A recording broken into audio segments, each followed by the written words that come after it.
What if I told you that one random old newspaper in a quiet hostel room would lead me to hope, connection, and maybe love? I thought my life had ended not because I was dying, but because I believed I was completely alone. After my HIV diagnosis, I became a shadow of myself, invisible, afraid, and constantly trapped in my own thoughts. Hi, welcome to my story. This is a deeply personal chapter of my life, the moment I stopped feeling like the only one. In the world living with HIV, if you have ever felt alone, afraid, or hopeless, stay with me because this story might change how you see everything. After my diagnosis, I withdrew completely. I stopped going out. I avoided people. Even laughter felt like something I no longer deserved. My room became my hiding place, and my thoughts, they became my worst enemy. Back then, social media wasn't really a thing, so there was no easy way to connect with others. No online communities, no stories like mine to remind me that I wasn't alone.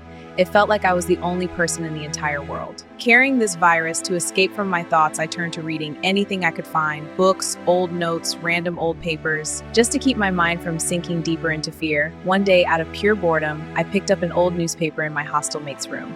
I wasn't looking for anything important, just something to distract me.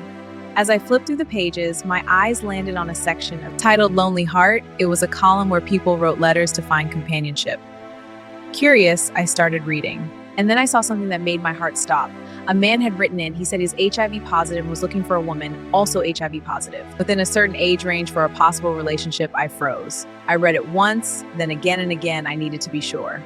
My eyes were not deceiving me, because for the very first time since my diagnosis, I was seeing proof that I was not alone. Not only was there someone also living with HIV, he was open about it, bold enough to write it in a newspaper, not with his real name though. And even shocking, he believed he deserved to love again. That moment shook something inside me. All this time, I have been hiding, feeling unworthy, afraid of rejection. But here was someone in the same country as me, choosing connection over fear. At the end of his message, there was a phone number. I stared at it for a long time. My heart was racing. My mind was full of questions. Should I call? What if it's a joke? What if he turns out to be someone I know? What if someone finds out? But deep down, I know this was not about finding a relationship. I was not looking for love at the moment. I just wanted something I had been missing for so long. Proof that someone like me existed, a real human being, not statistics. Not a scary thought in my mind.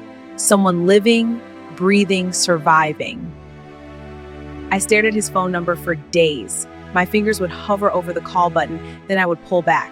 What if he sounded weak? What if he is already dying? Or worse, what if he didn't pick up at all? That call felt like the unknown.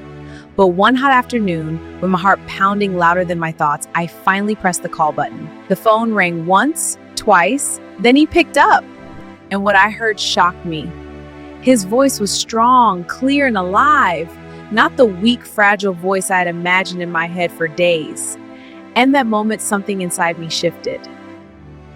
I introduced myself, my voice trembling slightly. We exchanged a few words, like two complete strangers connected by something neither of us asked for. Then he said something that stayed with me. He said, "I will call you back. I am not in a place where I can talk freely about this." And by this, he meant our reality. That evening, just like he promised, my phone rang. It was him. This time we really talked, and that was the moment everything began to change. He told me his story. He said he had just graduated full of dreams, just like everyone else. He went job hunting, submitted applications, attended interviews, and then finally, a breakthrough. A reputable financial institution invited him for an interview. He passed every stage with high scores. He was good, confident, and qualified. Everything was falling into place until they scheduled a comprehensive medical screening. That was where everything changed. His HIV test came back positive. And just like that, the opportunity he worked so hard for was taken away from him. He was dropped immediately. As I listened, my chest tightened. That was when it truly hit on me. The stigma, the silent discrimination, the unfairness, it was bigger than I had imagined. It's huge. This was not just about the virus, it was about rejection, about fear, and a society that didn't understand. But his story did not end there.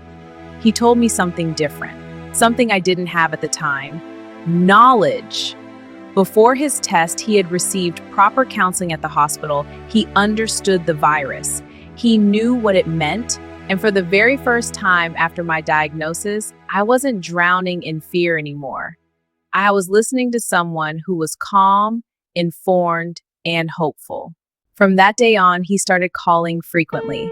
Sometimes just to check up on me, sometimes just to talk. But with every single call, he taught me something new. He told me HIV is not the end. He encouraged me to see a doctor, to check my viral load, to take control of my health, and to also go back to my lectures. Slowly, very slowly, the fear that once consumed me started to loose its grip. We talked about everything: our fears, our future, our families who had no idea about our status. We both agreed on one thing: we would keep our status to ourselves for now. Not out of shame, but because we weren't ready for the judgment and possible rejection. That phone call, the one I almost didn't make, became the turning point of my life. In a world where I felt completely alone, he became my solace, my teacher, my unexpected source of strength. And maybe, just maybe, that call wasn't about HIV. It was about finding hope when I needed it most.